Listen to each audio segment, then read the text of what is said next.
Sa isang malaking kumpanya sa syudad, kung saan abala at puno ng ingay ang paligid, naroon ang siyam na magpipinsan na magkakaibigan na din.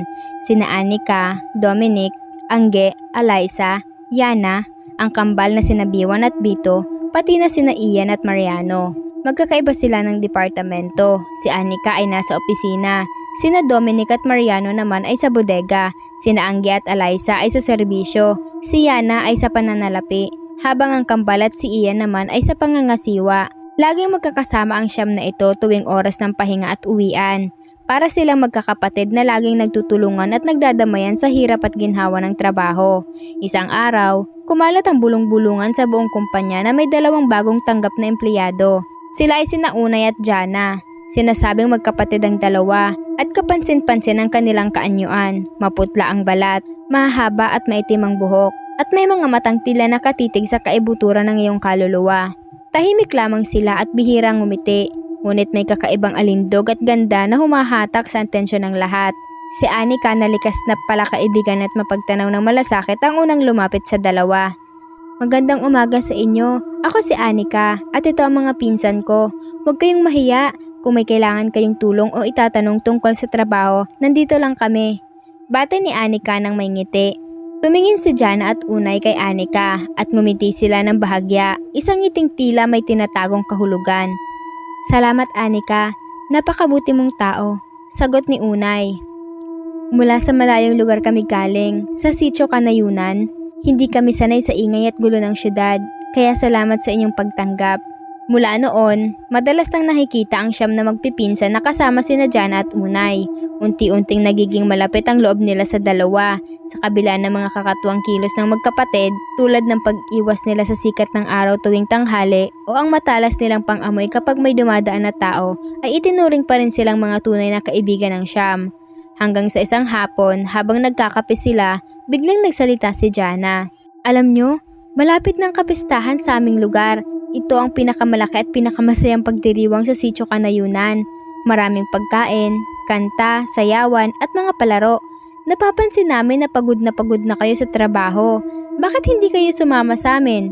Makakapagpahinga kayo, makakalanghap ng sariwang hangin at makikilala nyo ang aming pamilya. Sigurado kaming magugustuhan nyo ang aming lugar. Nagkatingin na ng siyam na magpipinsan. Sa katunayan, matagal na nilang ninanais na makalayo saglit sa gulo ng syudad. Totoo ba yan, Jana? Sige, sasama kami. Malaking tulong din sa amin na makapagpahinga. Masiglang sagot ni Dominic. Oo nga, masaya yan. Makakakain kami ng mga lutong probinsya. Dagdag pa ni Mariano na laging gutom. Lahat sila ay pumayag ng buong puso. Hindi nila alam na ang simpleng paanyayang iyon ay magdadala sa kanila sa bingit ng kamatayan. Nang sumunod na araw bago pa sumikat ang araw ay naglakbay na sila. Mahaba at masalimuot ang daan, paahon sa mga bundok at masukal na kagubatan. Nang marating nila ang hangganan ng Sitio Kanayunan, namangha silang lahat. Napakaganda ng tanawin. Presko at malinis ang hangin na humahaplos sa kanilang mga balat. Ang sikat ng araw ay matingkad at gininto ang kulay, tumatagos sa mga dahon ng matatandang puno. Tahimik at payapa ang paligid, tila isang paraiso na nakatago sa mundo. Ang ganda pala dito, parang ibang mundo, bulong ni Alyssa habang nilalanghap ang sariwang hangin. Tama ka Alyssa, parang nawala lahat ng pagod ko, sagot naman ni Yana habang nakangiti.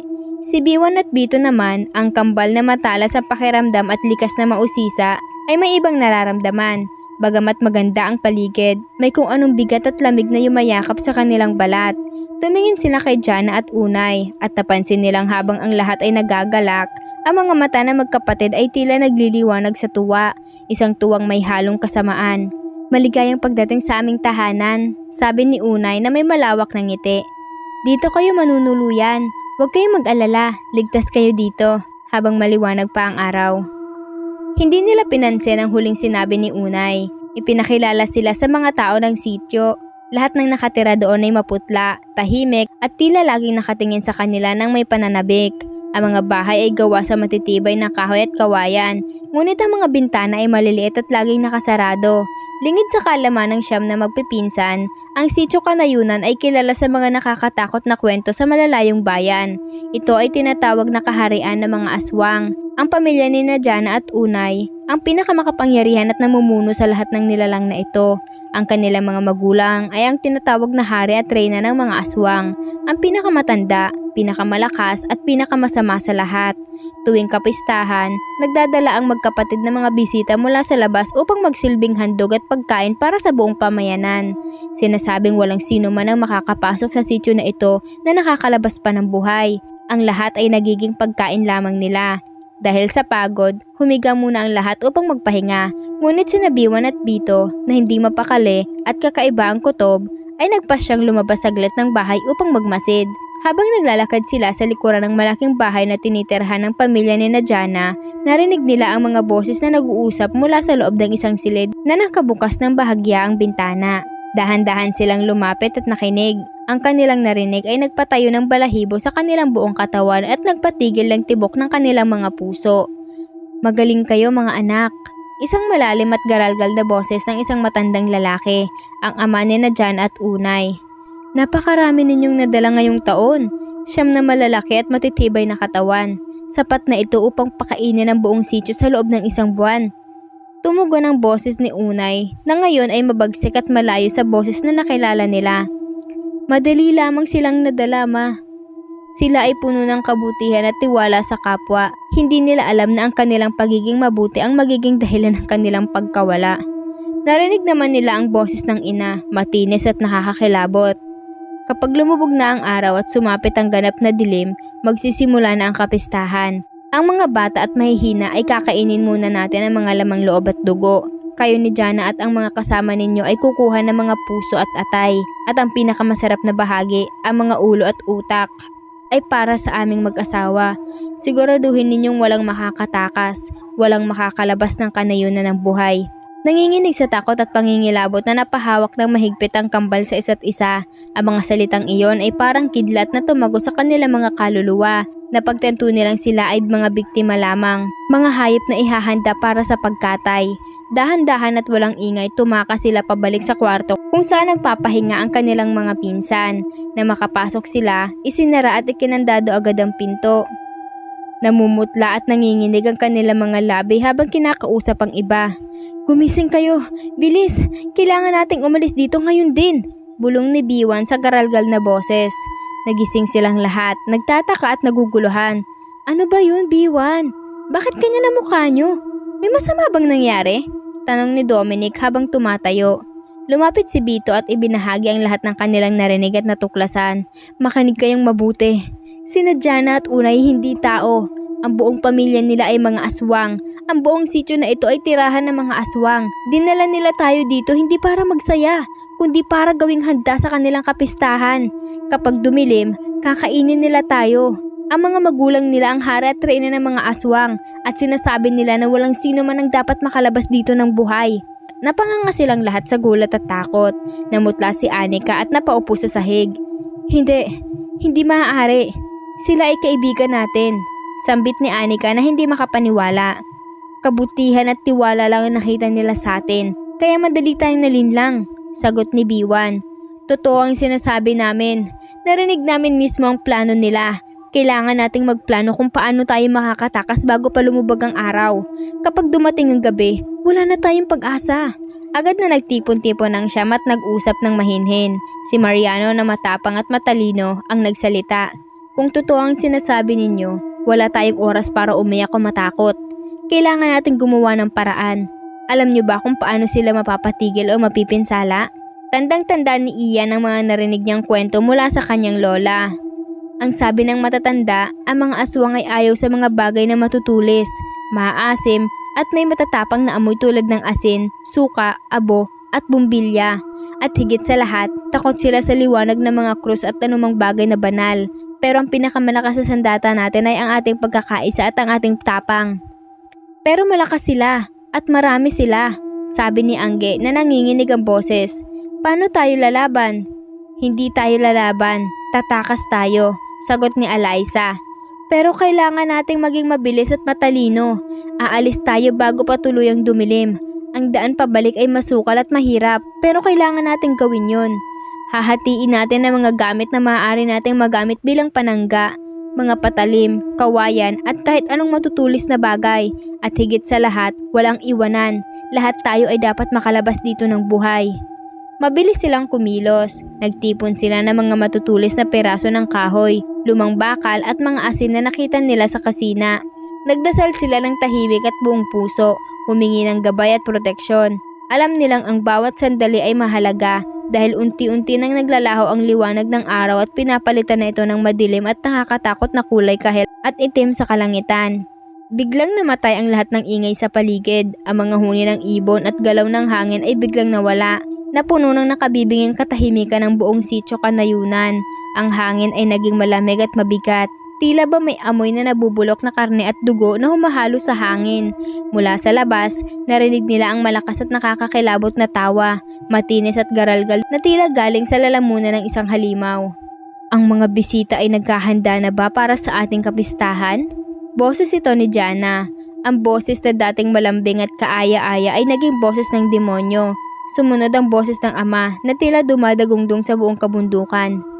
Ihanda ang hapunan. Ang mga karne mula sa siyudad ay darating na.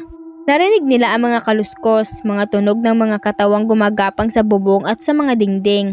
Ang mga anino ay nagsisimulang gumalaw ng kusa. Mula sa maliliit na siwang ng bintana, nakita nila ang mga mata, mga daang-daang pares ng mata na kulay pula at dilaw, nakatitig at nanginginig sa dilim. Handa na ba kayo? Tanong ni Unay mula sa labas at sa bawat salita niya ay may kasamang tunog na pagkabasag ng buto at pagpunit ng laman. Hindi niyo ba kami gustong samahan? Ito ang ganda ng kanayunan sa gabi. Biglang lumakas ang ingay. Parang libu-libong pakpak ang humahampas sa buong bahay. Ang mga bintana ay nagsimulang umuga ng malakas na parang may pilit na nagbubukas mula sa labas. Tumakbo na tayo! Ngayon na! Sigaw ni Dominic. Binuksan nila ang pinto sa likuran at mabilis na tumakbo palabas patungo sa masukal na gubat. Sa likuran nila, narinig nila ang malakas na pagkabasag ng mga bintana at pinto.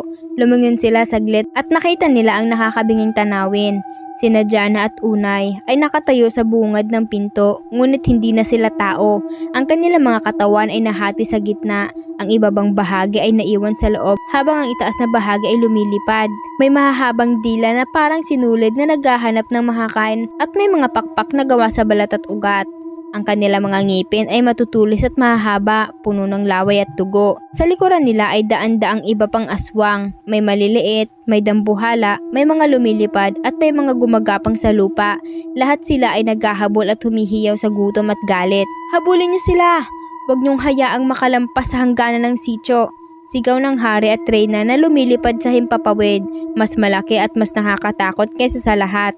Ang kanilang mga mata ay parang nagliliyab na apoy at ang kanilang amoy ay nakakasulasok na halo ng asupre at nabubulok na bangkay. Mas mabilis sila kaysa sa atin. Huwag kayong hihinto. Hawak kamay tayo. Sigaw ni Mariano habang tinutulak ang iba na tumakbo ng mabilis. Ang mga sanga at tinik ay humahampas sa kanilang mga muka at katawan, gumuguhit ng mga sugat at hiwa, ngunit hindi nila ito nararamdaman dahil sa tindi ng takot. Sa likuran nila, palakas ng palakas sa mga hiyawan at tili. Ang mga dila ng mga aswang ay abot na halos ang kanilang mga paa at likuran. Isang malaking aswang na may mahahabang kuko ang tumalon mula sa itaas ng puno at sinalubong sila. Bumalik kayo, maging pagkain namin kayo. Ungol nito. Si Ian, na may hawak na matulis na kawayan ay buong tapang na sumugod at itinusok ito sa mata ng halimaw. Sumigaw ito ng napakalakas at bumagsak sa lupa habang kumukumpas-kumpas sa sakit. Patuloy lang, huwag kayong lilingon, sigaw ni Ian. Si Anika at Yana naman ay naghahagis ng asin at abot sa mga humahabol na aswang.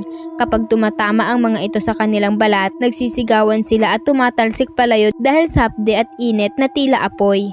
Mga walang kwentang nilalang, saan sa tingin ninyo kayo pupunta? Wala kayong takas.